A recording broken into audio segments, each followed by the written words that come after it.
Okay, I know you because, you know.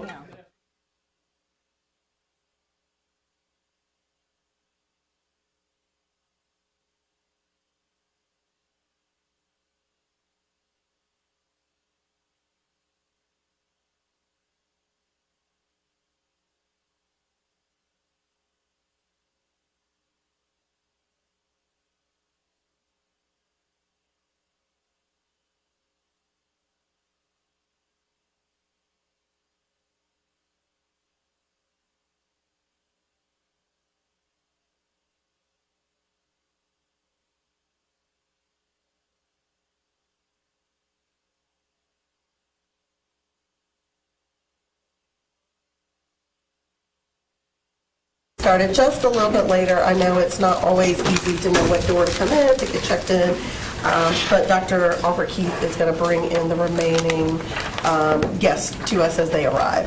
So thank you all for joining us. We will officially start our community engagement committee. If you're everything? All right. So I'll officially call us to order, and our first order of business is approving our minutes from May 14th. So, Madam Secretary, move we approve the minutes? Second. We have a motion and a second. All in favor, please vote by saying aye. Aye. Any opposed, same sign. The motion carries. Thank you all very much for joining us. It is indeed my distinct pleasure to have my amazing brothers and sisters from the Divine Nine join us today. I'd first also like to give the credit where credit is due to our chair, Chris Haggerty, who came to me and said, hey, I think you should bring the Divine Nine and introduce them to our full board. And so I will start by, most of you have had some communication from me, knowing that I have the distinct pleasure of being very familiar with our Divine Nine, as is our Chief of Staff, Dr. Robinson, who you've had communication from, and hopefully you've all met our Superintendent, Dr. Taylor. Both of them are members of Omega Psi Phi fraternity. So we are very pleased to have you join us. You've gotten your questions in advance, but to all of my colleagues at the table, Mr. Hersey, he is always the eager beaver on learning. He's already asked a couple questions and gotten to know a little bit about you all. But I have the great privilege, actually have been in space with many of you who are serving and doing the great work in our schools. And so, again, I appreciate Chair Hegarty for making the opportunity for you to join us. The Community Engagement Committee is new to our board.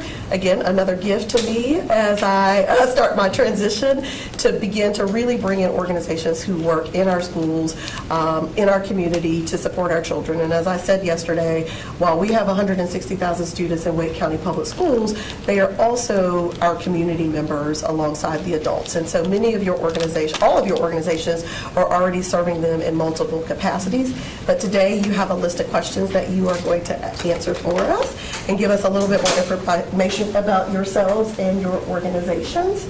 And without further ado, I actually am not starting with the person I was supposed to start with. Yes, I am. So you going to pull up more chair? Yeah.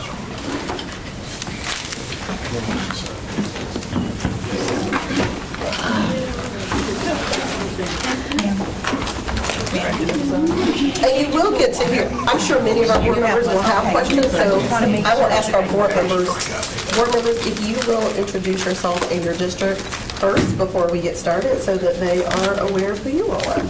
So I'll start with the chair. Thanks. I'm Chris Haggerty. I represent District 7, which is Northwest Wake County, Northwest Raleigh, West Cary, Morrisville area, Briar Creek, some of that.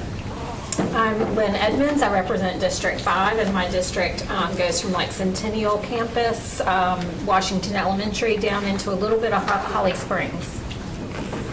Good afternoon. My name is Lindsay Mahaffey. I represent District 8 on the school board, and that is parts of West Cary, Apex, New Hill, Holly Springs, and a little bit of Fuquay Burrito that I share with Ms. Johnson-Hostler. I am Toshiba Rice, the proud District 4 board member that covers all of Southeast Raleigh, a portion of Knightdale going up into Knightdale Elementary School, and then a little portion of Northeast Raleigh up Lewisburg Road beside Northern Wake Tech. I'm Wayne Ng, and I represent District 3, which is in North Raleigh, all the way up to the district line of Wake County, so the western part of Wake Forest. Good afternoon. I'm Cheryl Caulfield, so I'm District 1. I'm up in the northeastern part of Wake Forest, Roseville, Zebulon, Knightdale, and I'm missing one, Wendell. Hi, I'm Sam Hershey. I'm in District 6.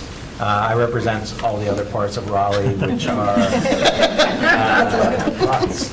kind of Sanderson High School, Broughton down to downtown Raleigh. Our leadership academies there, and that area. Perfect. Thank you all very much for introducing yourselves.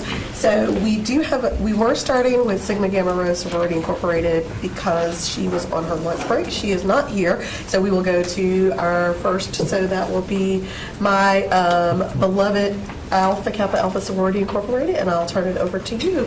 And you, again, hopefully she'll tell you a little bit about herself, but she was also a principal in Wake County Public Schools. So if you'll introduce yourself as well. Thank you, and for that reason, I'm a little nervous. Don't be, you're at home. Okay. Chairman Haggerty, members of the board, and Superintendent Taylor, thank you for inviting us to be with you this afternoon to find out more about our sororities of the Divine Nine. I am Gladys Walker, and just for your information, I did 30 years, all my education career in Wake County Schools. I was a teacher, a counselor, assistant principal, special assistant to student services, and director of student assignment. So I did all 30 years in Wake County, and I love the school system. I love the children of the school system. So So I just wanted to start out by saying that. I serve as the current president of Alpha Kappa Alpha Sorority, Alpha Theta Omega chapter. Alpha Kappa Alpha Sorority was incorporated as a national organization in 1908. It was founded on the campus of Howard University, which is a private, historically black university in Washington, D.C. Most of you may know that already. It is the oldest Greek letter organization established by African American college educated women. We're 116 years old. Alpha Kappa Alpha Sorority was founded on a mission of 5 basic tenets that have remained unchanged since the sorority's inception. Our mission is to cultivate and encourage high scholastic and ethical standards, to promote unity and friendship among college women, to study and help alleviate problems concerning girls and women in order to improve their social stature, to maintain a progressive interest in college life, and to be of service to all mankind. The current theme, and you see it up there for our program, is soaring to greater heights of service and sisterhood. There are 6 initiatives. The foundational initiative is Strengthen Our Sisterhood, and that is where we try to strengthen our bond as members of the organization so we can deliver the programs of initiatives.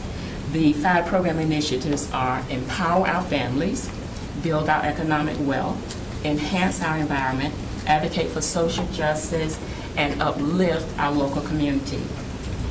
In addition to Alpha Theta Omega chapter, of whom I'm president, and I almost said it, sorry, Ms. Johnson Hostler and my vice president here, there are 3 other AK chapters in Wake County.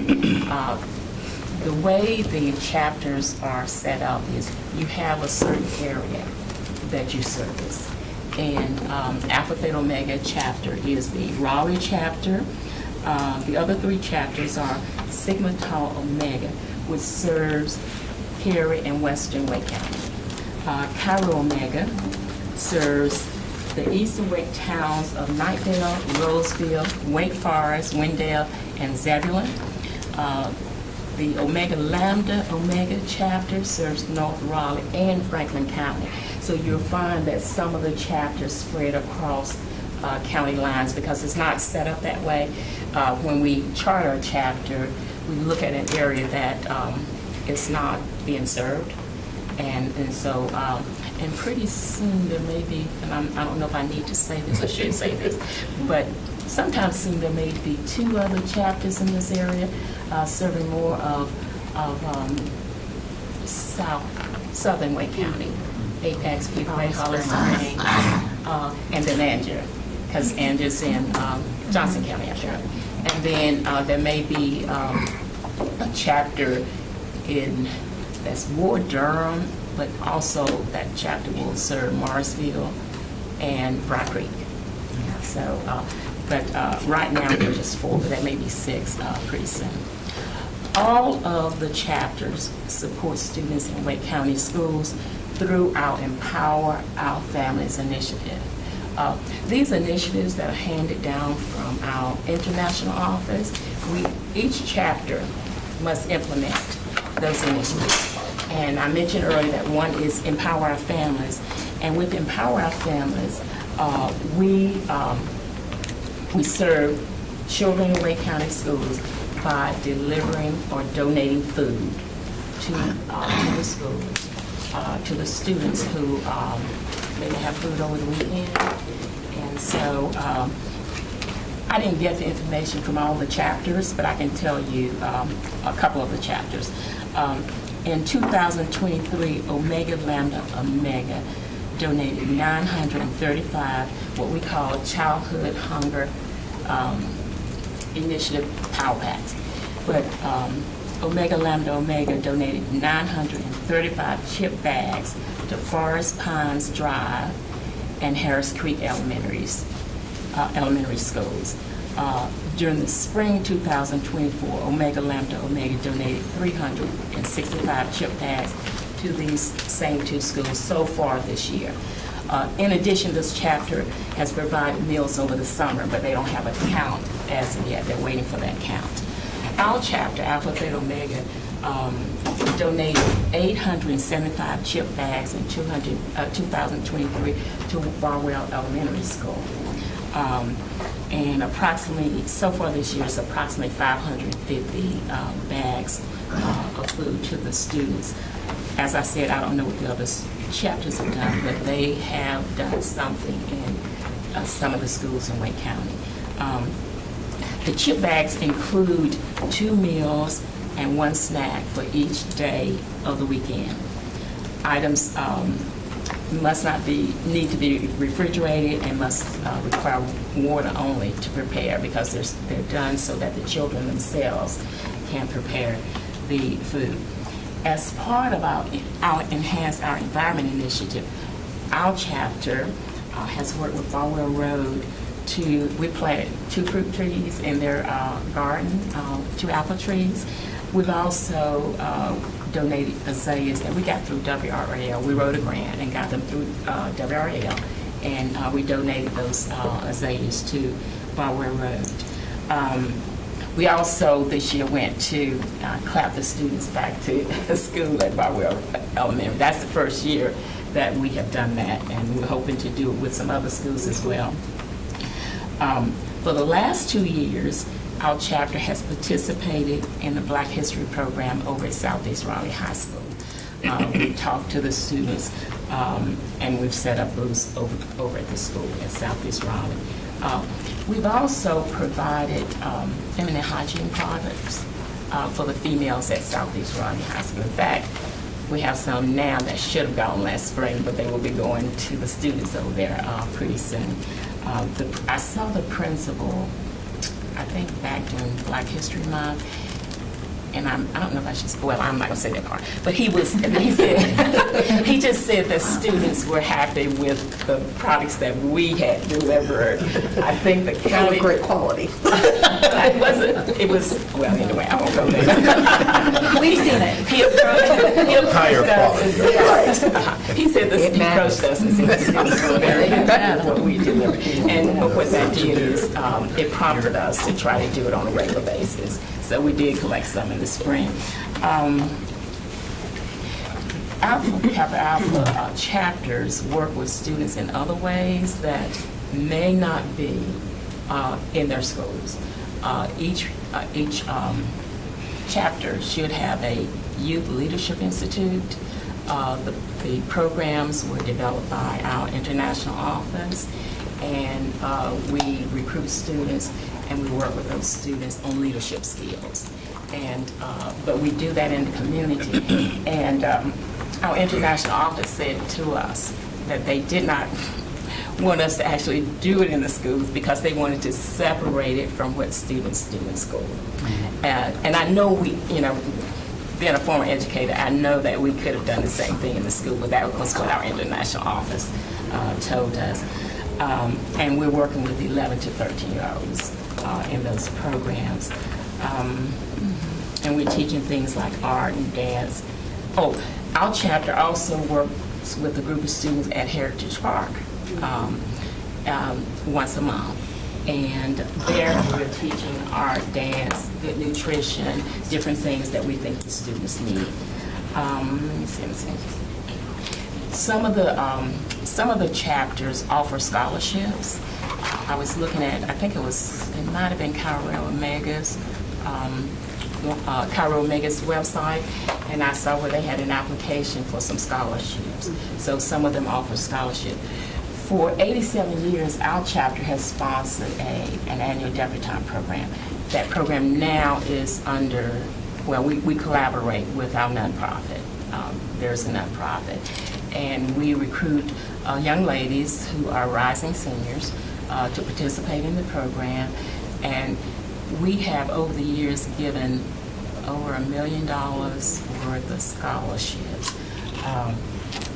We don't give as many scholarships now because it now comes under the nonprofit, but the young ladies still participate. And there are programs like financial aid programs that we offer, etiquette programs, career programs that we offer to the young ladies, and then it culminates into a debutante ball.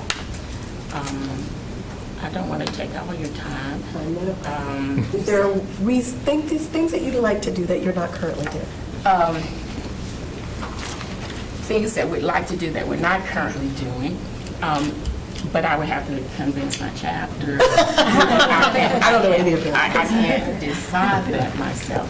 But between Barwell Road and Southeast Raleigh, if we did something in Southeast Raleigh, I would like for us to go over and work with a group of young ladies and work with them on different things such as social interaction. We just did that Sunday with the debutantes, and we talked to them about social things such as health, how to protect your health, how to interact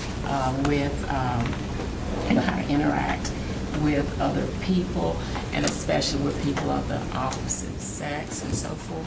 And so I could see us doing something like that at a Southeast Raleigh. And if we were to go into Barwell, I would see us going in to tutor students. And I would tell you on Saturday, I don't know how it's going to come out, we're having a retreat. And on the agenda for the retreat, we will be brainstorming community projects that we would like to do. And So we'll be listening to what you all tell us. out of that, I'm hoping that we will come up with something that we do in schools. But I can't guarantee you that because I can't say much. The membership has to do that. So. Thank you very much. And thank you, Ms. Hicks. I'm going to go back to you because I understood this is your lunch, so I'm going to punt it to you, Ms. Alfreda Hicks from Sigma Gamma Rho Sorority Incorporated. Well, thank you very much. Good afternoon, everyone. Again, my name is Alfreda Hicks, and I am a member of Sigma Gamma Rho Sorority Incorporated. I'm representing our Cary alumni chapter, Theta Lambda Sigma. And I'm very honored to be here today. I'm brand new, and this is my first time out, so please bear with me. But I do want to share some of the good works that we have done with one of our national initiatives, which is Operation Big Book Bag. It is a program that allows members of our sorority to collect educational items, book bags, school supplies, to help the students who may be educationally as well as economically disadvantaged. We go into the Cary school area, that's our catchment area, and we supply school supplies and we assist with tutoring. We offer other outreach services to those students who may not otherwise have access to materials that are going to help them build a solid educational foundation.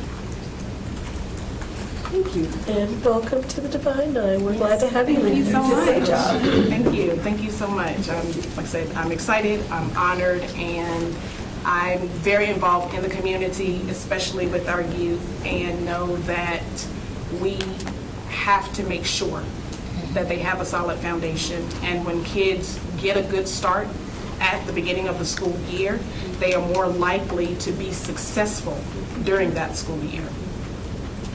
Thank you so much. I'm not sure if you'll be around for questions, but if you are, and if not, somebody will make sure we ask you any questions that we do have a follow-up. I'm here. Oh, perfect. Thank you so much. So next we're going to go to you, Ms. Hamilton, for Delta Sigma Theta Sorority Incorporated. Thank you so very much, and thank you all for having us and giving us the opportunity to share. My name is Dina Hamilton. I am a product of the Wake County Public School System, a 1990 graduate of Cary High School. I have 3 children who are matriculating through as well. One who has graduated from Middle Creek, and one who just graduated from Wake Young Women's Leadership Academy. And she's a Bronco now. And she is now a Bronco. Just moved her on this past weekend. So y'all pray for me. And I have one who is a junior at Wake Young Women's Leadership Academy.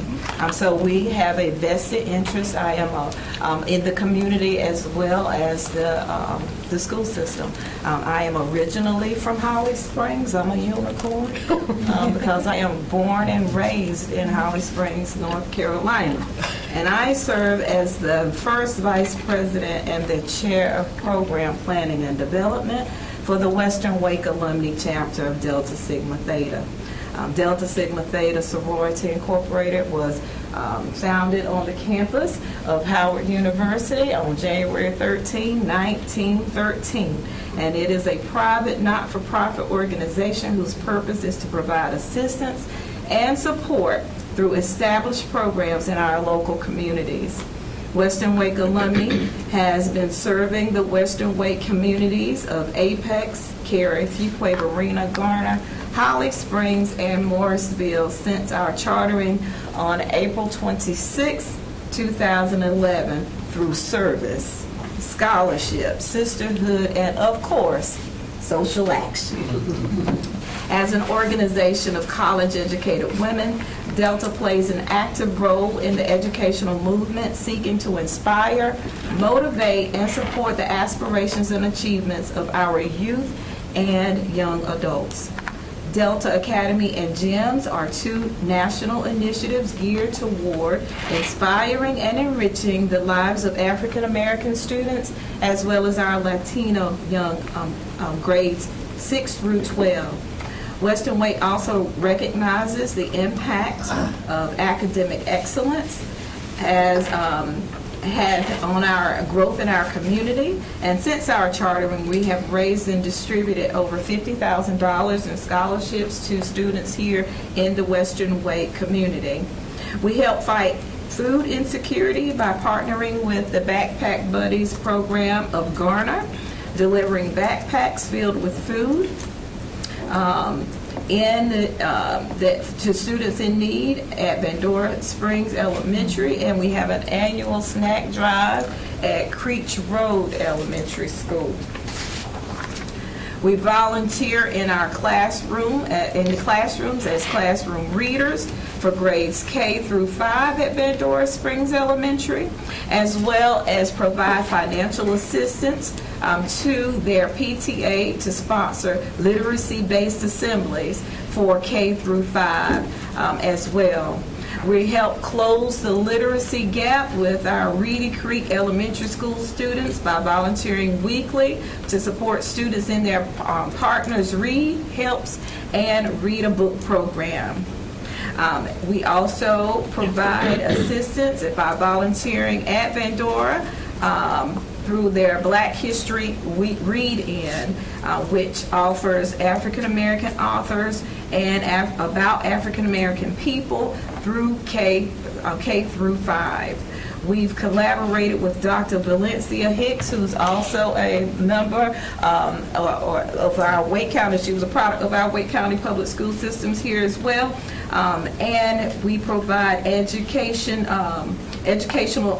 opportunities to support literacy-focused assemblies for our 5th grade students at Bandora Springs, featuring African American award-winning children's book author who happens to be my SAR and a member of our community, Kelly Starling Lyons, for both Bandora Springs as well as Reedy Creek. We continue to close the gap with our students at Bandora Springs in their SCORE reading program. These are just a few of the things that we do. We help applaud them back, give them confidence on the first day of school. We got involved with Reedy Creek not because they reached out to us, Creech Road, not that they reached out to us, but it was a Facebook post that the social worker put out to the community saying that they did not have snacks and it was an emergency that they get snacks there that day because that's how severe the situation is as far as food insecurity is at that particular school. The communities that we serve in the Garner area, if not all, are Title I schools, and those are the schools that need us the most, and those are the schools that we are happy to assist when we can. I know I speak for all of us when that, in that regard. If there are things that we could do that we're not, there's so much of a need. There's a huge need, and we just need a lot more hands and a lot more financial support. So if we needed, if we knew of all the needs, because there's so much out there, I think that we would be able to do an even greater job at filling and providing those needs. So thank you so very much. Thank you very much, Ms. Hamilton. I have to say that, Jessica's a Bronco now, so I appreciate that love. And when I tell you the world is really small, I walked in and I was like, is that the Aaron Banks that I know? And it is. So next up, thank you very much, members of Zeta Phi Beta Sorority Incorporated, Ms. Banks and Ms. Elliott. Thank you so much for the invitation to be here today. When I was called to ask to be here, it was a no-brainer for me because I get to talk about the two things I love, which is my organization and my love of Wake County Public Schools. I am an Ohio transplant, but my kids have been brought up through Wake County Public Schools, so I have to do a little shout out. I have two who again came through Wake County Public Schools. They are a junior and senior at Winston-Salem State University, and then I have a incoming freshman and a rising junior at Garner Magnet High School. So although my kids and my love are with Garner Schools, our organization, Zeta Phi Beta, is out of Cary, North Carolina. So we are serving that area there, Cary. We are now dipping into Holly Springs, Fuquay. As others have said, we have multiple chapters throughout Wake County, and so if someone else is in a certain area, we let them handle that. So this is our slice of how we are serving Wake County. As you can see, our principles that we were founded on in 1920, like the others that have come before us at the campus of Howard University, our first principle is scholarship, and that is something that we hold dearly here within Wake County, within Cary, North Carolina, and it is something that we strive for and we give an unwavering effort to each and every day. Through that, we have national scholarships, we have regional scholarships, state scholarships, and of course, we have local scholarships. We have always provided scholarship to our students in Wake County, and they don't have to be from Wake County. They do not have to be female to apply for our scholarships. They just have to meet our scholarship requirements. One of the things that I love about our organization is we are also providing scholarships for technical things, because not every student is going to go off to a four-year college. We had a member who has passed away, and we had a scholarship named in her honor at Wake Tech because she owned a catering business, and so we donated money to found a scholarship for students who are interested in culinary arts. And I think that's something that we were able to recognize as years pass, that we need to do more of that because education could go beyond a four-year institution. Just because we were founded there, we understand that students have different learning abilities and may not want that four-year path. Although we hope that through our efforts with mentoring in the community, they go to that, but we want to give people space to understand that not everybody is going to go there. One of the things that we have is our youth group organizations. We serve our younger elementary age students, we serve a middle age, and then we serve a high school age. Depending on where you are, and that depends on what services we provide, but it's a close mentorship that they have with us. Our individuals go through training, they go through first aid and CPR to be able to work with those students. And then within that age group, they define what that session is going to look like. I won't speak too much on it because that is not my ministry. I will leave that to her. I left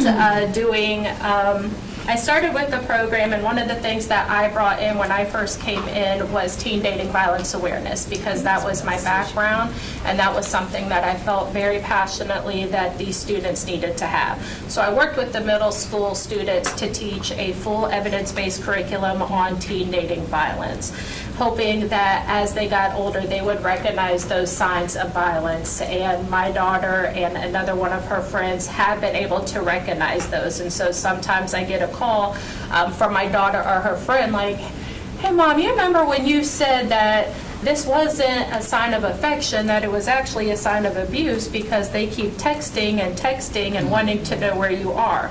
So those were some of those things that we felt were equally as important in terms of education that our students know. So as you were saying, how to interact with opposite sex and how to be safe and how to protect yourself was very important for us. I would absolutely love an invitation for us to be able to provide that in schools within our area that we serve. The only reason we have not is because we have not been asked. To be honest, sometimes it is hard to get into the schools, and I understand the need to protect our students. Again, I have 4 who came through there, but it does make it a barrier when you are wanting to provide services. So we go where we are asked. We have partnerships where we donate books. Our organization, one of the first to found auxiliaries, we have as a Tamale Network, which are men associated with the Women of Zeta in multiple capacities. Those men held a book drive and donated over 100 books to Kingswood Elementary School in Cary, and that's something that they've called us back to ask, will we be able to do that again? Yes, we will, because the ask was there, and they would also like to build upon it to provide reading within the schools so that those students are able to see men as well as women coming into those schools and reading to them. Well, she so eloquently covered what we do as a chapter, but I did want to point out that I am a third-year BT at Pine Hollow Middle School, teaching 6th grade social studies. We just have to be tracked out right now. And I am a youth advisor in our chapter, and we separate the girls through age groups, ages 6 to 9, ages 9 to 13, and then 14 on up to when they graduate. And we train them to do service in the community. So we would love, because they're always looking for reasons on how we can serve. So we would love to have some ideas on what can they do as well as youth to help other youth, because they're always looking for reasons to help someone else in need, especially that age group, within that age group. And another one of our auxiliaries, we have our friends of our organization. They are women who do not have a 4-year degree but still aspire to scholarship, service, sisterhood, finer womanhood, and those are Amici. And they're very active in our community as well, and they have their own set of service deliverables that they do. But they are an extension of us and always happy to serve the community as well. So when you call upon one, you might get 2 because we'll bring a friend with us. Thank you so very much. You all may have figured out that I know Erin from my work world, as well as a parent in Wake County Public Schools, in Garner Schools. Thank you both very much. And again, when Natalie told me she had a teacher, I couldn't remember which chapter because Valley Pulley, who's an AP at Garner High School, was like, I got you, don't worry. So thank you very much. Now, which one of y'all speaking for me? I'm teasing. We'll come back. That's fine, that's fine. You got it. You on the spot. Yeah, that's fine. My name is Clinton Roberts. I think my chief of staff had Take it off. We had 2 brothers that were supposed to be here today, but due to unfortunate circumstances, they could not make it. There's 2 chapters here. You have Iota chapter, which services the Southeast Raleigh area, and then you have Zami Mu, who services the Cary area. Of course, we were founded in 1911 on the campus of Howard University. These are our cardinal principles: manhood, scholarship, perseverance, and uplift. And I don't want to put my superintendent on the spot, but is there anything that you would like to share, sir?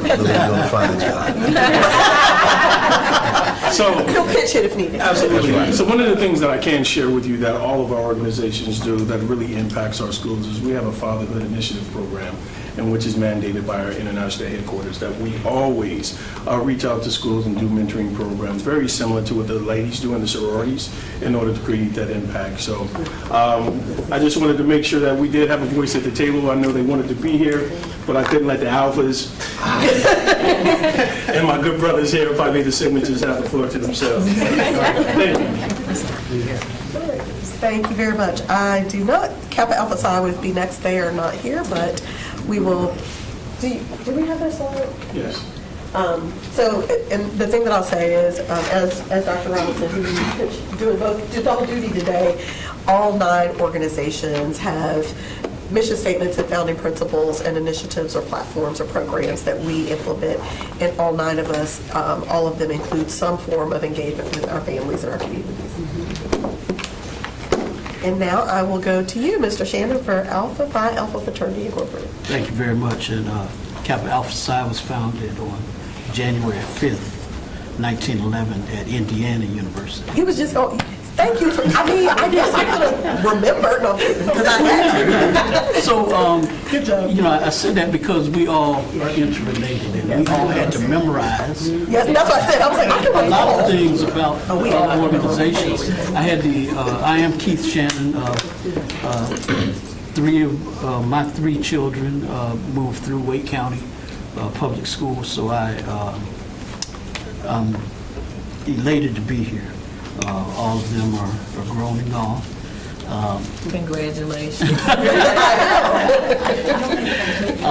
My middle child went to charter school for about 5 years and then went to boarding school outside the city. My oldest graduated from Leesville High School and just made the lieutenant colonel's list in the United States Army. And so she's headed back to Korea. My youngest son left to go to Broadway out of Wakefield Middle School when he was in 7th grade. So he's 23 years old now. So I've been, he's a little older. Oh my God. So he played young Michael Jackson in Motown the Musical. Oh, my God. I mentioned him because the after-school program in Wake County Public Schools, and then he was in charter school for about 2 years, helped him develop his talent and helped us find, what he came on earth to do, and that's to go into the arts. So he went to Broadway, but he's out in Hollywood now. Alpha Phi Alpha, the oldest of the Divine Nine, founded at Cornell University, December 4th, 1906. So the oldest of the Divine Nine. I'm the son of Alpha Kappa Alpha woman and married to a Delta Sigma Theta. My dad was a member of Alpha Phi Alpha. So the organization is very important to me. As you see, education is very important to all of the organizations. I served as the corresponding secretary for the 21 affiliate Divine Nine chapters we have for 4 years, here about 10 years ago. And I'm currently a NPHC representative. So we have, just like the other fraternities and sororities, mandates from our national organization, our international organization, to tend to youth, to tend to education, to tend to community programs. And we do just that. Here in Wake County and Johnston County, we have one Alpha chapter that covers both of those counties. The next closest Alpha chapter is over in Durham. We have about 400 Alphas in the area. In any one year, about 180 are active financially, but that doesn't say the other, 160 don't do work as Alpha men. As fraternity sorority members, when we join the organization, we do it for life, whether we're active financially or not. So we at Phi Lambda do have our hands in a lot of the schools in Wake County, and I could run down a laundry list, but I'll just give a couple of them. In Johnston County, we just we gave out 150 backpacks and haircuts this past Sunday. Last weekend, we had probably about 20 Wake County students over on North Carolina Central's campus for our Leadership Development Institute, and I chair that for 7 states. When I first joined the chapter just over 20 years ago, I became involved with Helping Hands. So we went into the elementary schools and helped the younger students, I think it was 3rd through 5th grade. We still need volunteers, Keith. Okay, yeah, and I'm back in the area now, as you know. I know. So I'm ready to go to work. But Helping Hands was very important because we helped the students with intergrade preparation tests and the cycle prep tests, took them on field trips, and so I loved what I heard about the tech schools. So we did that. Right now we're probably most in elementary. We're doing most of our work through Phi Lambda at Conn Elementary, Poe Elementary, Barwell. We've done some things with Barwell. Underwood is probably our longest running program where we go and read 2 to 3 times a year to the students at the elementary level. Middle school, the chapter has helped take students on college tours. And so that's what, if I was to get the question that's going around, I would say the college tours we can take students on. And I've done it with the NPHC also in the past, but we can take students on college tours, field trips, and then the high school students, we take them on, the middle school students, I'm sorry, we take them on one-day college tours on the 7 teacher work days, so that the students are not home playing on the computer. So we have done that. The spring break college tour is the largest, and we don't take students only to HBCUs.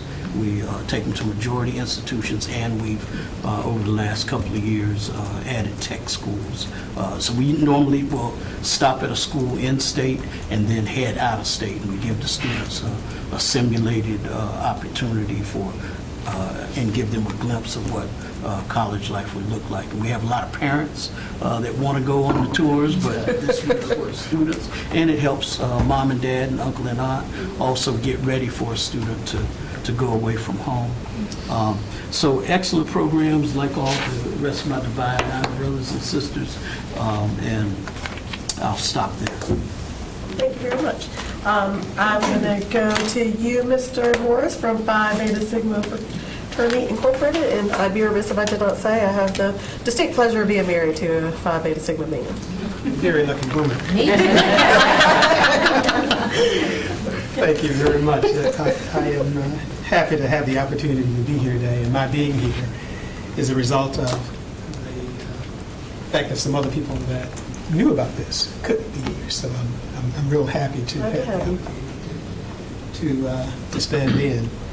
I am representing the Eta Sigma chapter of Phi Beta Sigma, which is the Raleigh-Wake County chapter of the organization. We're the only chapter serving the Raleigh-Wake area at the present time. The closest other chapters to us that are the graduate chapters would be in Spring Lake, Fayetteville, and Durham. I believe there are 4 Zeta chapters here in the area. And I think there was a conversation that I sort of walked in on earlier about the relationship. I knew one of you were going to bring this up. Zeta Phi Beta and Phi Beta Sigma. Of course, the founders of our organization were intimately involved, I guess I could say, in the founding of Zeta Phi Beta, and we are the only constitutionally bound Greek letter organization. So we are sisters and brothers to core, and we do all we can to support each other as we go through our various programs and events. Phi Beta Sigma was formed in January 9, 1914 at Howard University.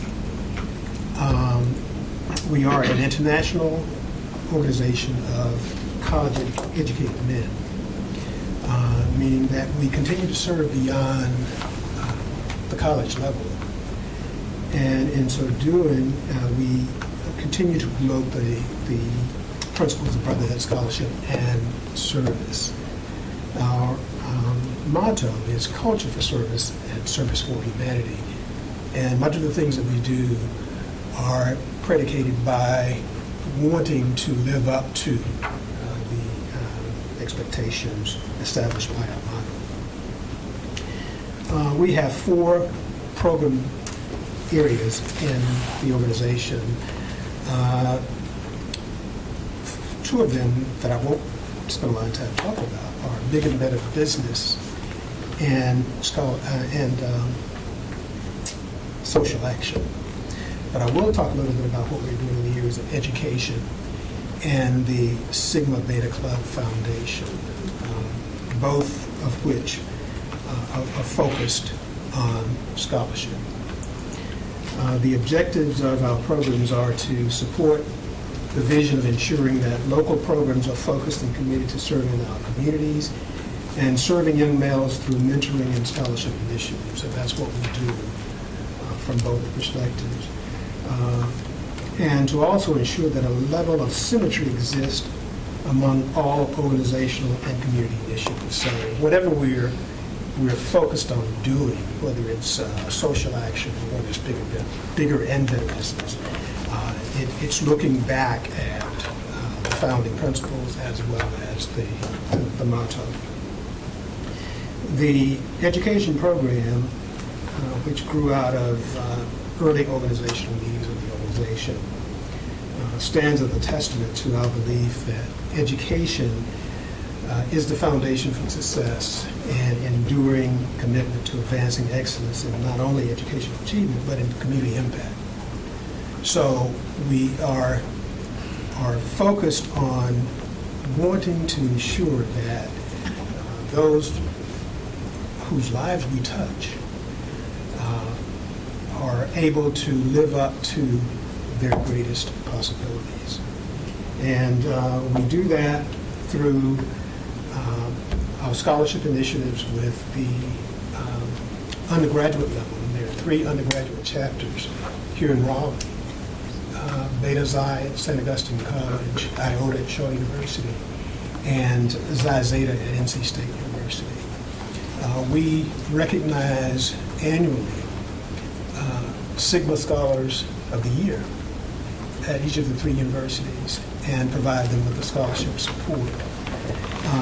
And the criteria is based on the individual within the chapter who has the highest grade point average at the end of the at the end of the fall semester. And those awards are made in the spring. We also, through our Sigma Beta Sigma Beta clubs, provide mentoring to young men. And the age group that we serve are between the ages of 8 and 18.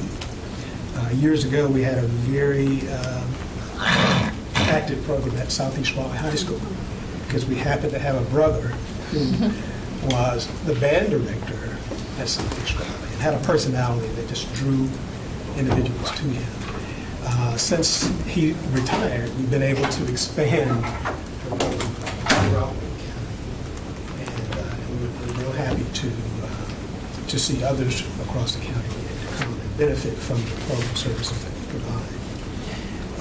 At the end of the school year, we recognize graduates from the Sigma Beta Club program with a certificate of completion and also a stipend that's given to them that can be used to offset expenses related to continuing their education or if they're going to their chosen field of business, occupation. So this is sort of an incentive to them to work hard and to stay with the program and see the fruits of the benefits beyond the Sigma Beta Club to things that they may do in the future. We established an education foundation, the Sigma Scholars Foundation, in 2019, and I have the privilege of serving as chair of the board of directors. And that foundation was established as a 501c3 organization that would pull all of our initiatives under one umbrella organization. And beginning in 2019, we established a scholarship effort and award scholarships to Wake County Public School students.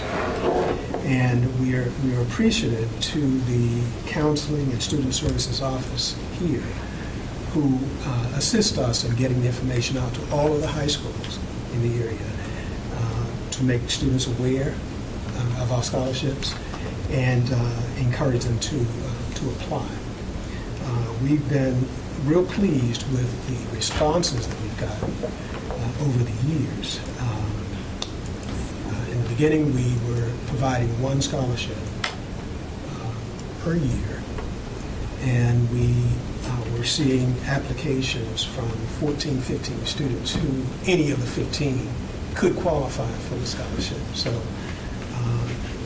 in 2023, we expanded the scholarships to 2. We're looking to expand even further with support from the community continuing to allow us to do that. Other activities that we've been involved with the school system, we have adopted Southeast Raleigh Elementary School, and we've been working with them for years now around providing school supplies, and we've expanded that to also include financial assistance that gives them the flexibility of using these funds to meet the needs of students who may otherwise not have access. So we're continuing to do that. That is a commitment that we've made to the school. In addition to providing the support in that way, we also have been involved in volunteering for the reading program and encouraging brothers to participate in other activities that may be identified over the course of the year. This past year, we had the opportunity to assist East Garner Elementary School with providing financial support that allowed all of the students of the class that was studying the African American experience at Colonial Williamsburg. There were students who did not have the financial means to go, and we, of course, made it possible for every student to attend and participate in that event. In just this past week, we participated in the clap-in at Nightdale High School. I think this was the second or third year that we've been involved in that activity.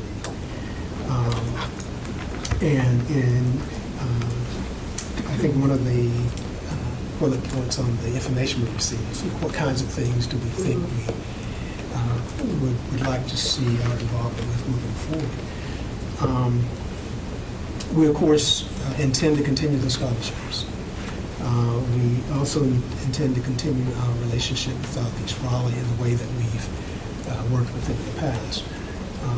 Prior to the pandemic, we were having conversations with them about an initiative that one of our members was really passionate about, and that was the realization that a number of young students at the elementary level don't have a clue about what kind of occupations exist outside of their community.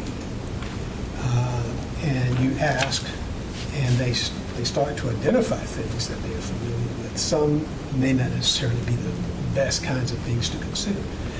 So we were having conversations with establishing a program wherein we would bring in speakers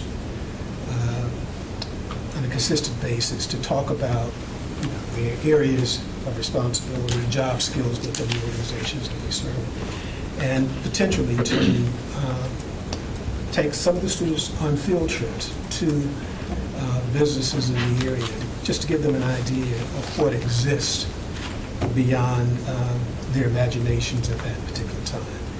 And the goal was to help them to think outside the box and to dream big. So we were hoping to get back to having that conversation to flesh out that idea such that we can get that implemented at Southeast Raleigh Elementary School. We also want to respond, and a lot of the things that we do is in response to initiatives that are brought to our attention.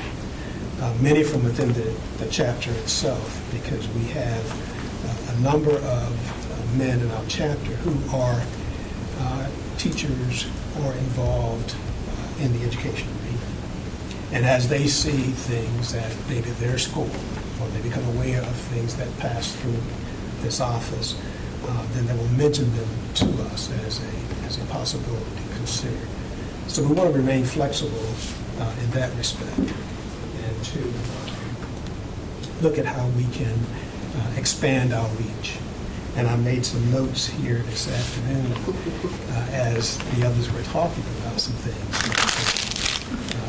that I don't think we've thought about, but it's certainly something we want to put on the agenda to consider as we go forward. So again, it's a pleasure being here this afternoon. I appreciate the invitation. I appreciate the information.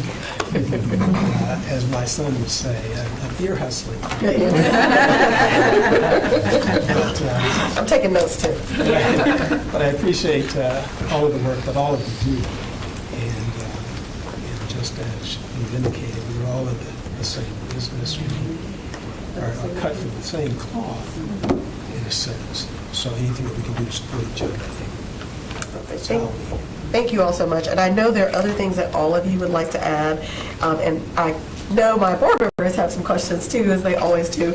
But I would be remiss if I did not mention Iota Phi Theta, which is our youngest of our Divine Nine. And they were founded at Cornell University in 1963. I'm testing my knowledge. Morgan State in 1963. They were not here, but they actually did send me a message, because Chris and I have a mutual friend that I had to find on Facebook. He was the only Iota I knew. But he did send me a note since they couldn't be here. They just started programming with Knightdale High School. And so they wanted me to, they actually have quite a few asks, so I told them to put it all in writing what their asks were. But similar to what Aaron mentioned, is really the accessibility to the schools is really the question that they were proposing to me. As you heard, most of us also have undergraduate chapters. So at the schools here in Wake County, we either have a chapter that's active there or a chapter that belongs there. Either way, we have chapters of all of our organizations at all of our institutions. And I would be remiss if because it is the one person that is Greek that everybody at our board table knows, and that is Dr. Dudley Flood is a member of Phi Beta Sigma. So that's the one person. You all know lots of people, and I'm going to start to ask staff to identify themselves, because the bulk of your leadership team is also Greek, and you'll hear from Dr. Kimberly Burton, who is really in all that red over there, I see. You'll hear from her. The board will hear from her following this presentation. She is also a member of Delta Sigma Theta, but we do have a significant number of our staff who are members of the Divine Nine. I'm going to ask if there are questions, and I see you all are chomping at the bit to note things. The Divine Nine are as well.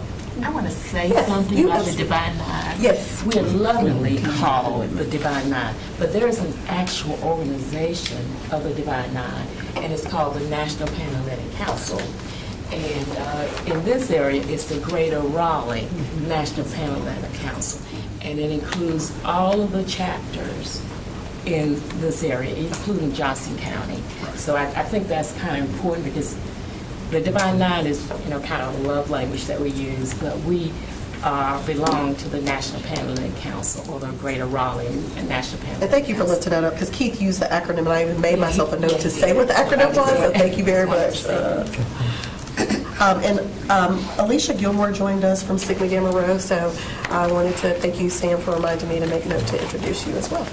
Thank you, guys. I apologize for being like I'm in between patients, so I apologize. I'm a licensed clinical mental health counselor at one of the hospitals here, so I apologize for being quite late today. You are fine. Thank you. We appreciate it. I'm sure my story, Alfreda Hicks, held it down very well. But thank you guys so much for inviting us. I'm not sure what points did you do all of it? Okay, so to follow up on Operation Big Book Bag, another area that we do is our youth symposium. We have affiliate groups as far as our Rotary Club and our Rosebud Club here with our chapter. We're a part of the Beta 11 Sigma chapter here. We're more so connected to the Cary, Garner, Wake Forest locations, and then we also have a Raleigh chapter, which is Beta Lambda Sigma. And so our main purpose with the youth symposium focuses a lot on self-esteem, self-awareness of young ladies, talking about self-esteem, self-awareness, mental health, financial success, job success, education in regards to future college support. We also offer a lot of scholarships with that youth symposium. With our Operation Big Book Bag as well, we're very much so involved with the schools, getting in, offering teachers support with supplies, students with book bags. We provide gift baskets for teachers as well throughout the year. But going back to the youth symposium, our main focus there is more so just advocacy and health and awareness of young teen girls. We usually support teens in middle school and high school. That's more so for our chapter. And this year, what we did offer was, since I'm a therapist, we offered a 2-hour group session that focused on self-esteem, self-awareness. We provided just various crafts and different things like that.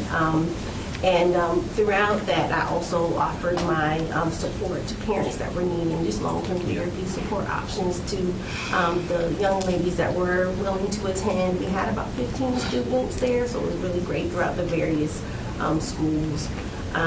We do a lot of partnership. We have an actual active partnership with the Alphas this coming year to follow up to where we provide shoes for our Souls for Little Souls program. So this past year, we connected with Cary PD. They had picked a school, I think it was Barnwell Elementary School, and was able to sponsor 50 children with shoes. So this year we're partnering with the Alphas because they asked for 100 pairs of shoes. And since our chapter is only about 75 stores, we're like, okay, we're gonna have to do this partnership situation. So the Phi Lambda agreed to be a part of that, so we're so thankful for you guys. So I think the biggest thing to say is that we are about partnership. We're all about organizing. This is why we are part of the NPHC. This is why we are a part of the Divine Nine. Even though we do things as individual orgs, a lot of what we do is together all the time. And so we are looking forward to doing some of the same things again, but making it bigger, which I'm kind of overwhelmed about 100 shoes, but I will do my best to make it happen, just to ensure we can organize and provide, 100 students, 100 families with support needs. And I think that's just fantastic. So thank you guys for letting me come today. And again, I apologize for being a little We are glad you saw your patient. Keeping families well. Absolutely. So I'll turn it over to our board members if there are questions, comments. Thank you, Vice Chair Johnson-Hostler. So thank you all for joining us here today. This is something that we've been having discussions for close to a year, and this just shows how busy everyone's schedule is to try to get everybody together in one room. The conversation that I had with our Vice Chair started talking to some members of our staff. As Monica said, we have a number of our staff members are actively involved in our Greek organizations. The real genesis came, I think, in 2022, beginning of 2023, when we noticed as our students were all coming back to school following the pandemic, following the lockdowns, we saw just a dramatic increase in fights, in mental health crises, and in a lot of student trauma. And talking to just staff members, we were looking at what can we do proactively. We've worked to put behavioral specialists into schools. We've tried to work to find funding for counselors and nurses and social workers. But surely there's more that we can do. And I won't tell you which member of our staff, but he's an alpha. We started brainstorming ideas, and some of the things we were talking about were like positive role models, academic success and scholarship, and just like the value of scholarship, right? Social skills, like you were talking about with the young women that you work with, especially when there's been an interruption of the development of those social skills. How do you ensure that our young men and women, our teens, our youth are getting that background that they need? We like to believe everyone can get it at home, but sometimes that just doesn't happen. And so knowing some of your stories, but definitely not knowing all of them, we knew that each of your organizations had some role in the schools. And we believed that there was work going on in mentoring and tutoring. But we never could get a finger on the pulse of, well, what exactly are they doing? Which chapters are doing what? I know some alphas are doing this, but I don't know which chapter, right? Well, maybe that's a bad example. I know some AKAs are doing this, but I don't know which chapter, right? And so, we worked to try to identify leadership and see if we could bring you here to hear about some of the work that you're doing. And one of the things that I would like to propose to Dr. Taylor and to our staff and see what your reception would be if we as CPSS could start to convene like an annual summit, similar to our community engagement summit that many of you attended at Athens Drive this year. I know you were there, Ms. Evans. I think we had hundreds of people in attendance. And just the opportunity to bring either your leaders or your membership together to talk about how we can coordinate efforts, how we can prioritize certain schools in our coverage, right? To echo what I've heard, the Zetas talked about all of these great opportunities that you could provide, or these opportunities for that you could provide, but you have not been asked. And I want us to make the ask. And, you say you go, where you are asked. We need to figure out where those places are that are in the most need, where organizations like yours that are doing the most good, that are doing good, can do the most good. And if we at WCPSS can provide resources, training, but entry into the schools and contacts within the schools, I think we could help you do the work that you're doing already to help us and make it more efficient. So that's my idea. That's my invitation. I will leave it to our representatives down here at the end of the table to try to make happen.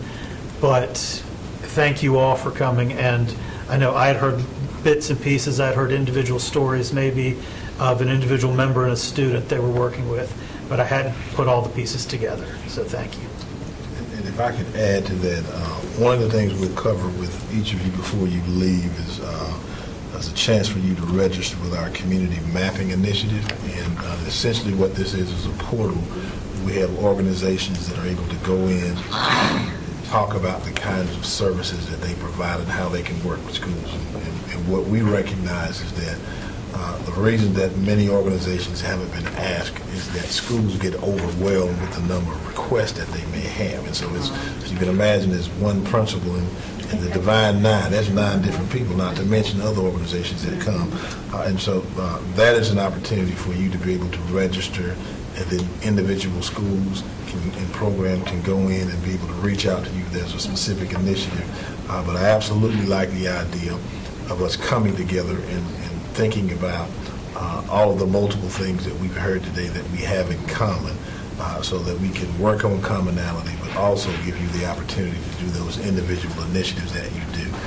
So we will absolutely make that happen, and I'm really excited about it.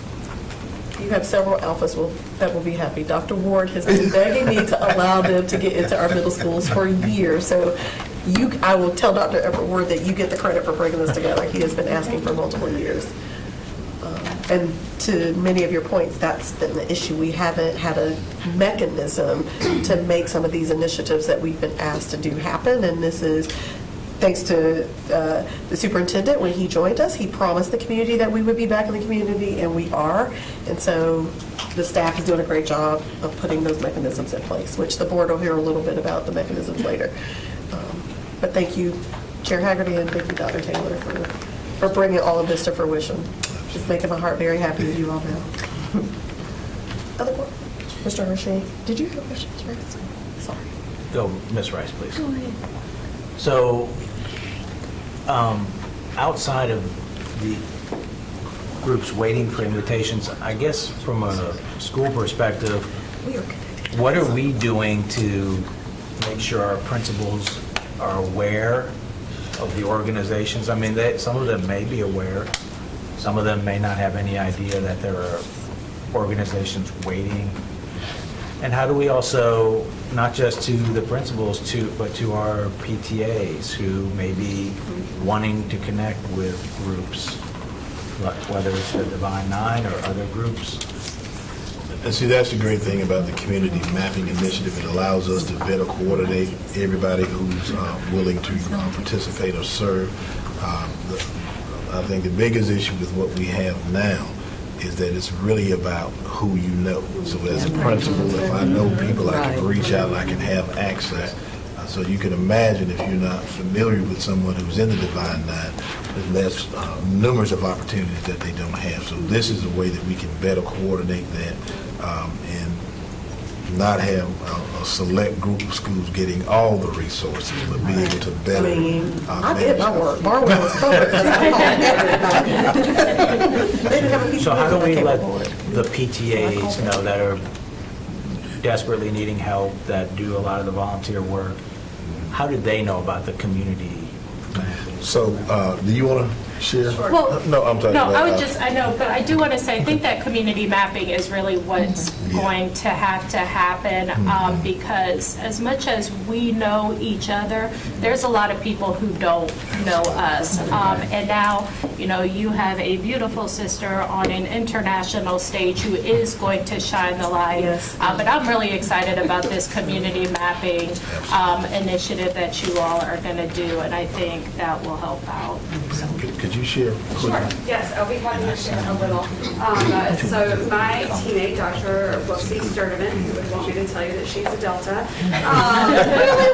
is currently working on this, has been able to get the initiative started. It is on our website, and she will reach out to all of your chapters to ask you to register. But in that process, you will be able to indicate if there are schools that you're currently working with, if there what other bandwidth you have, or if there are specific regions. I think that's why it makes sense to have each chapter complete it, is what regions they're available. And then we have scheduled at a principal meeting in the fall a presentation for principals to know this is how they access the map. These are the organizations that have already signed up, and the invitation is going to be rolling. It's going to be live, and it is updated live as information is entered. Also, as you're filling that out, you will have the option to say, please share my info with other community partners, because many community partners have indicated interest, like I'm sharing my information, but I would love to know who else is doing similar work. And so that is an option within the portal as well. And so as chapters are signing up, you will have the ability to say whether or not you want other community partners to reach out to you, and then also to receive the information from other community partners who have indicated their interest. And I think PTAs would fall in that as well. Okay, thank you. Ms. Rice, Ms. Caulfield, and Dr. Ng. First of all, I want to say thank you all so very much. This was amazing. I'm excited because one of my bucket lists when I was appointed in February was to gather Divine Nine, and I reached out to some of your other affiliate chapters to tell them there's some things I want to do in Southeast Raleigh, and I can't do it alone. And the first thing I thought of was Divine Nine, right? And so I heard a couple of things around the initiatives with the young ladies and teaching things, those are things and areas that constituents or parents are constantly saying they want their children to know, their young ladies to know. One of the things that Dr. Taylor and I share in common around change is talking about behavioralism, right? And so what happens in home spills over into school, right? And so how do we connect families with what's needed? So when folks are calling my office, not only just on a professional level, but as a school board, saying, hey, Ms. Rice, we're just trying to figure out how to help my child, right? I need to depend on folks that might look like these families, that they can find educated, amazing, talented people that can meet them where they're at and show them where they can go. And so that's why I'm excited that you're here. The other thing that I have to say is, did you counsel at Bug or Carnage?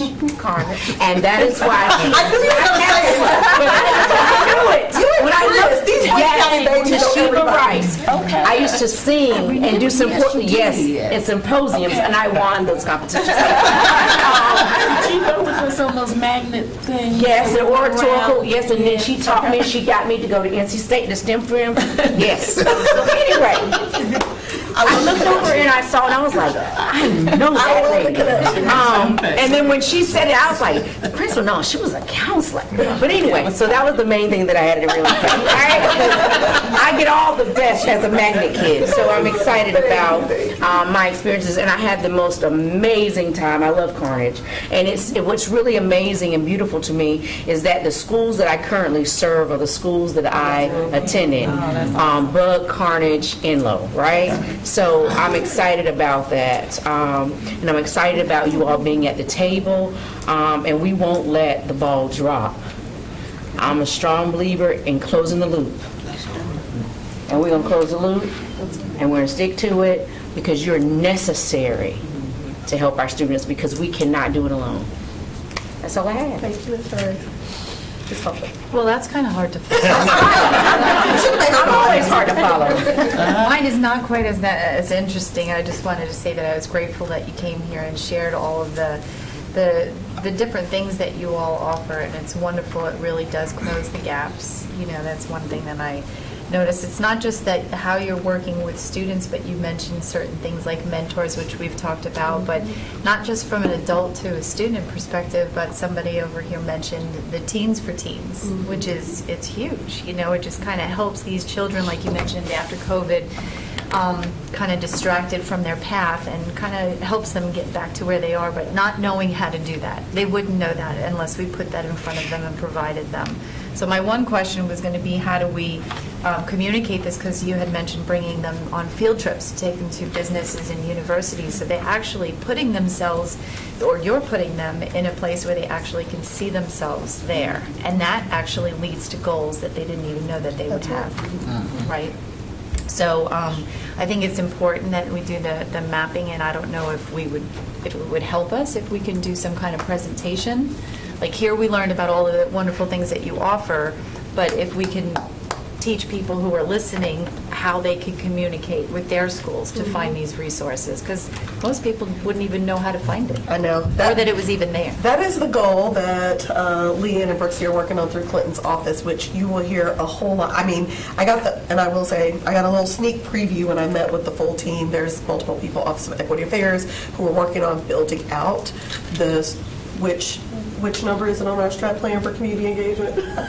I should know off the top of my head, but they are building out their own internal community, and so you're going to hear about the family survey today, the panorama, the community mapping, but you'll hear the full layout that they've been working on, which includes almost everything you all have asked for, which again, to Mrs. Rice's point, the board will close the loop to make sure those balls don't drop, but they have done an amazing job of trying to really create the structure for what they've heard us say. And they took down everything we said at our retreat and are really kind of living into that. But I don't think they're ready for prime time yet.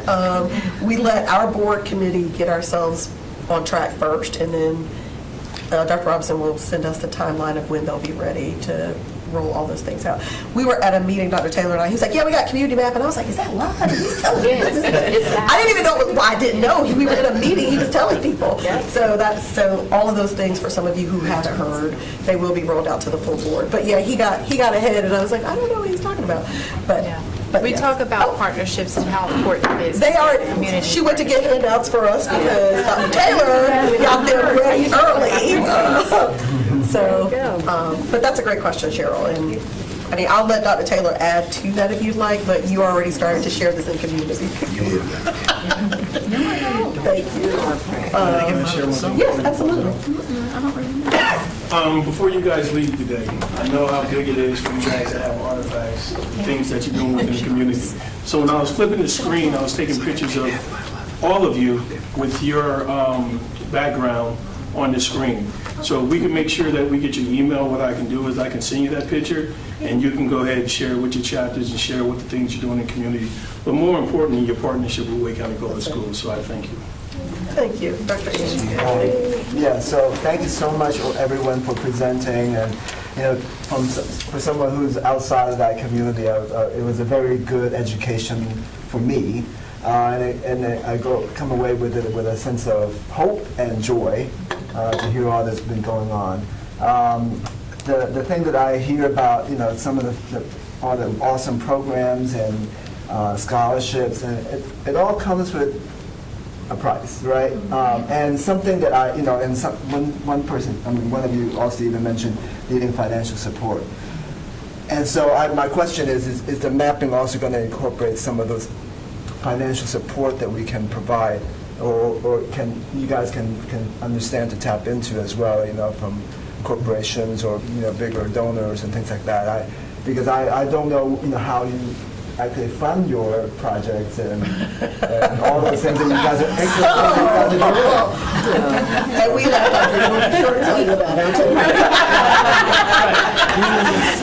It's out of everybody's pocket. It's out of our pocket. Yeah. What we're doing philanthropically in the community, this is a part of it. So we're giving the church, giving the community, giving backpacks. And many of us have also started nonprofits too. We are vested. Yeah, we are. We are vested and invested. That's right. In the community, and I think that's important. I think it's important also because we're known in our community. That's right. I mean, they know exactly who we are. I think I have not, when it came to programming, I actually reached out to schools because I researched all the Title I schools in our service area. I made phone calls, left messages, and there were only 2 principals that returned my phone call. So we're not waiting for invitations. We're actually looking to support and to help. But if those people on the other end of the phone do not see the value or even know who we are and the value that we can bring, then no, we're not going to be able to get into the schools because they have no idea who we are. Now, if they ask it could be teachers, because we're represented, throughout. But if they would ask, or they would get the answers. They would get the answers. I'm looking at you, but you're a member.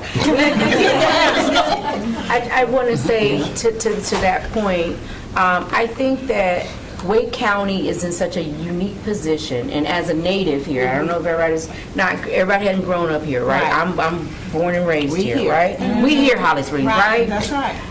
We're in a pivotal moment that we have never seen, in my opinion, in Wake County, to where we're just in the right space at the right timing to get it done. That's right. And I think that this amazing move that we made, or they made prior to me coming, with Dr. Taylor leading this initiative, I think that we're going to see things differently with Chair Haggerty and Vice Chair Johnson Hostler engaging in this community engagement. They knew my heart when I was appointed because they put me on the community engagement team because they already knew. I was like, what?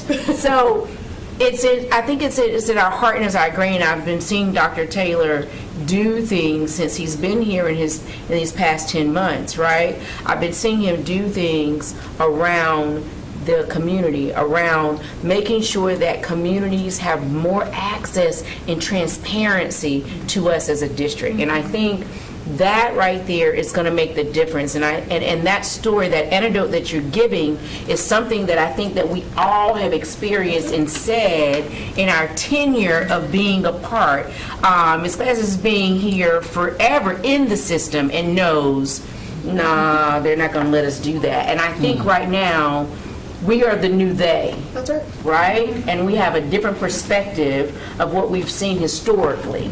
And so I think that we're going to see a difference in what that looks like. I know as long as I'm on the board, I'm going to continue to push to say, no, we need to do this and we need to do that. And I think everybody knows I have a kind of a big mouth, so. And to speak to the financial aspect of it, as you heard, a lot of it is coming from our pockets because we believe in it. But follow us on social media. And when you see us doing a scholarship gala, share that post. Well said, Erin. Help us, because that money is all coming right back to this school system anyway. And for some of you in Johnson County, it might be going there too, but it's going to kids regardless. So help us share those posts, because a lot of times it's me selling to the same people, and I got to sell for softball, I got to sell for band, I got to sell for baseball, I got to sell for Zeta. So when other folks are sharing those, that helps us alleviate and not keep going to the same people. And also follow our social media, because those debutante balls, those speaker symposiums, those are all on our social, and we want you all to share that so that we can reach more. And when we reach more, as my sister here was educating someone earlier, we accept memberships well into adulthood. So as you're sharing that, that helps us share our brand as well. So those like-minded people might want to come to us, might want to go to our fraternity brothers. So the more you all are sharing those things, the more that we are reaching people. So please like and follow all of us on all our socials. And some of Ms. us, Walker, then Mr. Shannon. Go ahead. some of us have established, we won't say own, because we can't own a nonprofit because they stand alone, but some of us have established nonprofit organizations that sponsor galas or do fundraising in order to help the chapters implement the programs that we do. We have ATO Inc. as a nonprofit that helps with that. Just wanted to emphasize the infrastructure that we already have is the Panhellenic Council. Yes, and they will- Of the 21 organizations, we all gather once a month and set an agenda for, so Who's you going to know, make sure that this gets to the pan? I will. Perfect. Yeah, I will. So that is a powerful group. We meet monthly, sometimes virtual, but there's 40 or 50 people from the NPHC in Greater Raleigh area on the same Zoom call or in the same room at the Cap House lately. So that's an infrastructure we have. You know, we can get the word out quickly to all of us, don't have to get it out individually, you know. So just wanted to reemphasize that. Thank you so I much. can share more about that later. Ms. Edmonds? Yeah. Hi. Thank you. You said it perfectly about it being an education for you. It was an absolute education for me, so I'm very grateful for what you do and for you being here today. My question for you is, so book bag distribution, meals, reading, and to students in the schools. The other programs you have, such as the Youth Symposium, the classes about character building and self-confidence and those types of things, are those programs like parents opt in and they're held outside the school day? Yes. Is that how that works? I was just wondering about That's a great question. logistics. Yes, they are. Oh, you can start first. Go ahead. And sometimes we, like for instance, we are getting ready to take our Youth Leadership Institute to the Salvation Army. Okay. Because, there are ladies there, but they generally have children there as well. So we're getting ready to take it to them. Sometimes we try to recruit parents, that's a little, and we have to recruit the parent to get the children. So that's a little harder sometimes. So we sometimes look for organizations that can allow us to come in, like the Salvation Army or like Heritage. And with our youth symposium, it's exactly that. We'll hold something on a Saturday, or we may hold something on consecutive weekends, depending on the need set. And oftentimes, our advocacies, like our Cedasor sister said, it's like our posts. We're putting this information out there to the schools, and oftentimes we struggle with getting the recipients that we need. And so ideally, we wanted more than 25. We actually wanted 50 students, but we couldn't.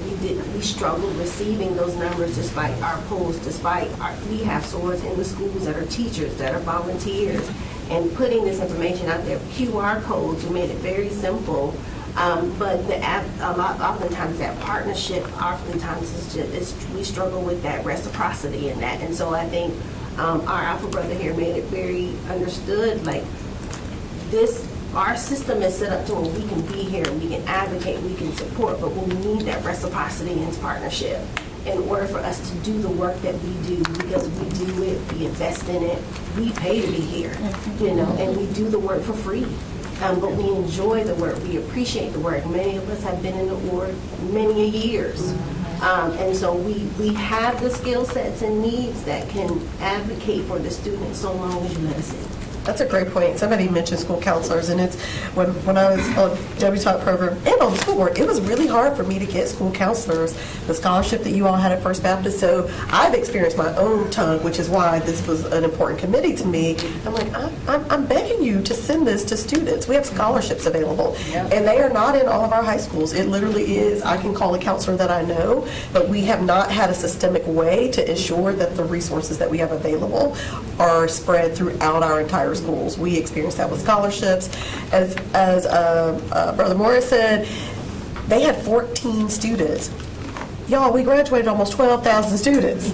So 14 was a lot for them, but I'm like, we graduated 12,000 students. That tells you where the gaps are, and we are telling you where the resources are. It would be helpful for the guidance counselors as well as social workers. Yes, There are social workers who are assigned to these schools as well. They know the needs. That's right. And if, we could have access to, again, then we can be of a better help.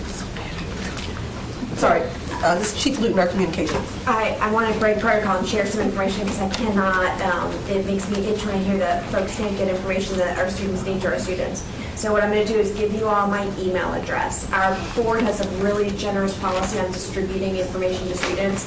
As long as it pertains to the educational program, we can distribute flyers at home in folders, and we can also distribute flyers electronically with a new system that we launched last year that allows you to easily send me a PDF, and we can pop it into our digital flyer system. All I need is a PDF, and you need to let me know what schools you want that flyer into. And I'm happy to help you get that information in those digital flyers or in the take-home folders, depending on what schools need. We also have a similar process for scholarships. So I'll send you all my email address, but we can also send scholarship information to students depending on what the student is that you're looking for. We can solicit that. We've come a long way. Chris and I are very happy. I just want to tell them we're celebrating how far we've come. So we have processes in place to do that, and I'm happy to get you all connected. I think we were all waiting for that email here. We're writing it down now. Lisa Luton, Luten @WCPSS.net. Would you say it again? Luten, Lisa Luton, Luten @WCPSS.net. And did you all get the email from Clinton, everybody at this table, from Dr. Robinson? Yes. Okay, I will also send it there so they'll have it. And I appreciate y'all and all the things you all do for our kids. I've heard some of the alumni associations, like NCCU, A&T alumni, who have said they've had difficulty getting students to apply for scholarships. So I can address that too, if you don't mind. Yes. I know that problem. My husband's a pirate, and he is on the Hampton Alumni Association. So I've worked with the Hampton Alumni Association to get information on their scholarships and on their events to students. And we found a way to do it, and I'm happy to show you all that way too. So let me share this, that that is a systemic problem. And I have, there's one thing I failed to understand.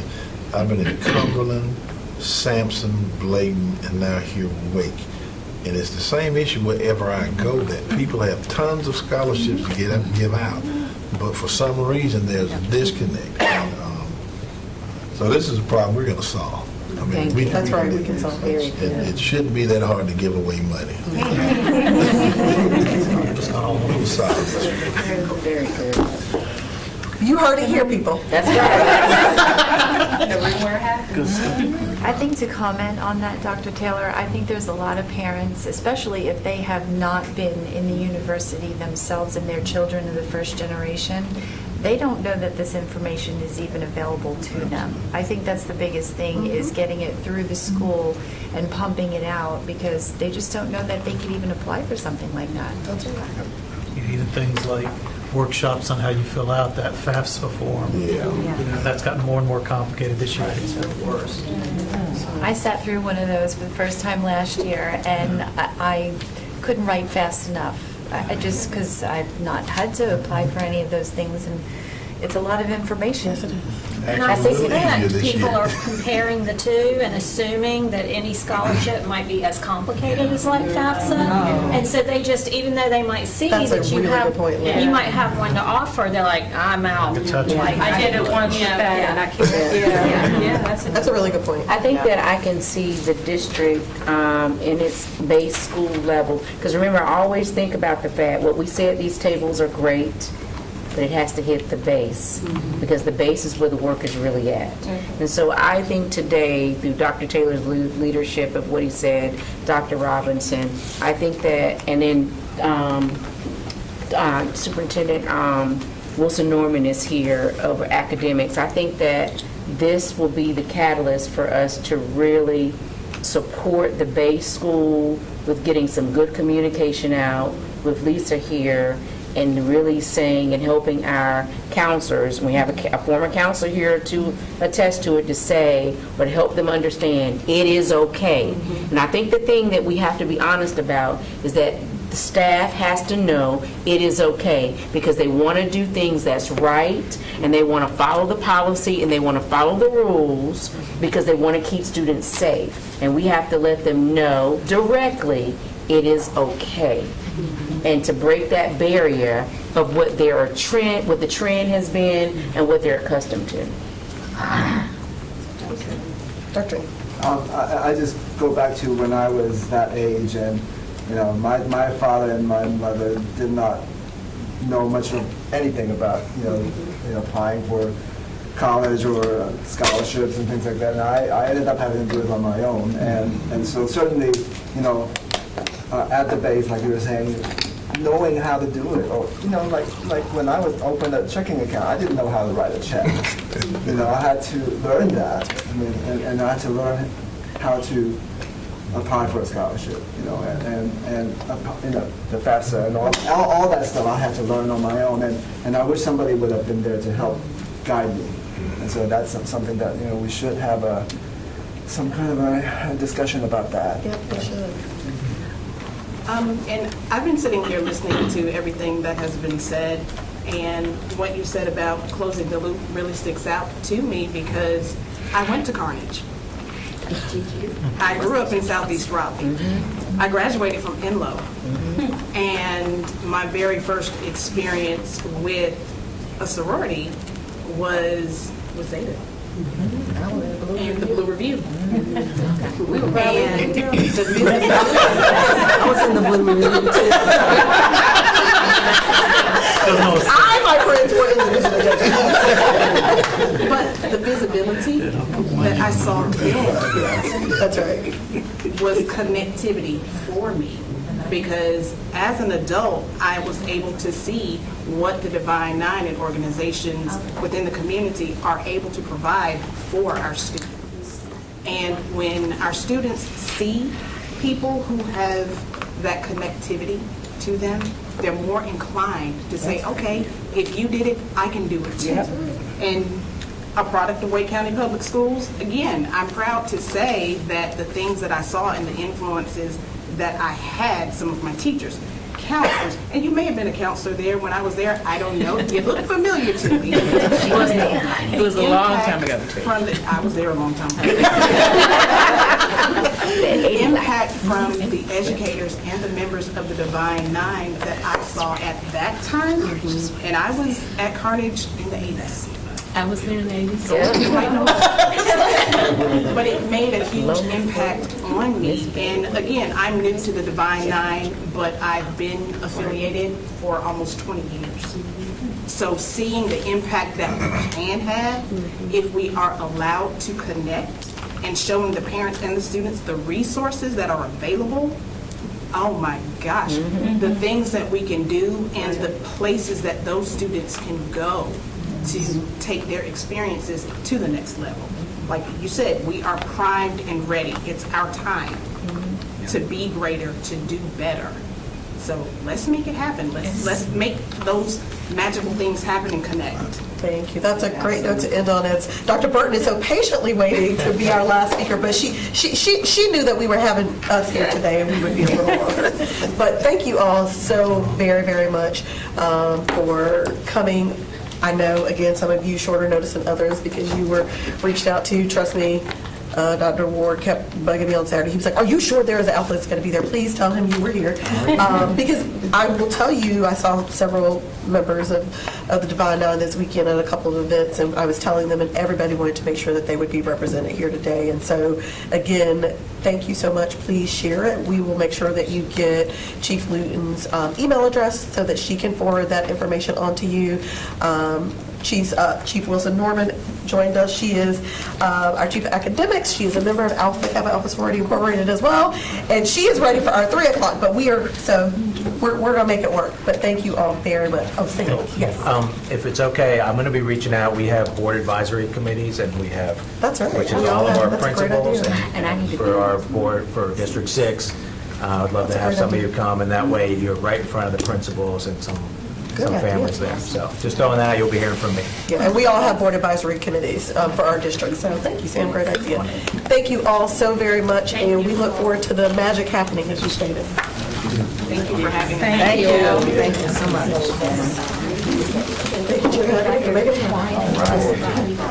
Yes, please. I'm just getting back in. Listen, I'm here. I'm real simple. T-Rice. WCBSS right. And I think you told me. Oh, thank you for bringing Very good. Listen, we really have a weekend to turn up everything. I'm getting ready to tell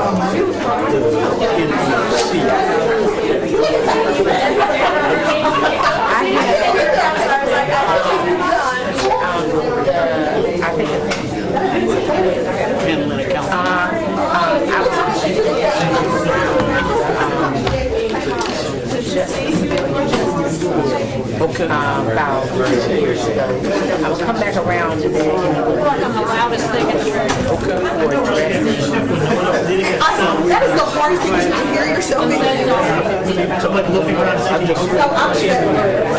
I coached in Los Angeles and trying. Wow. So for the actual objective sound I'm still out there. Okay.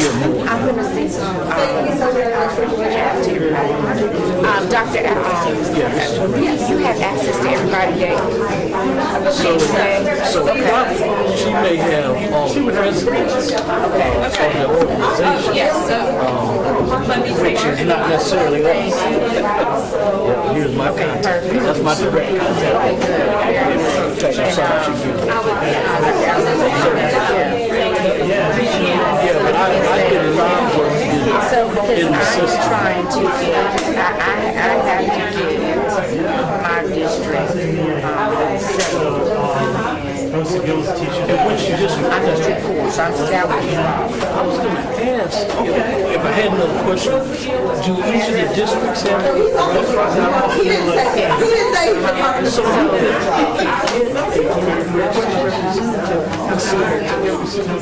right, and I can do that, as someone being Anyone can always attend. With our board advisory council, is I have at-large seats that I can fill.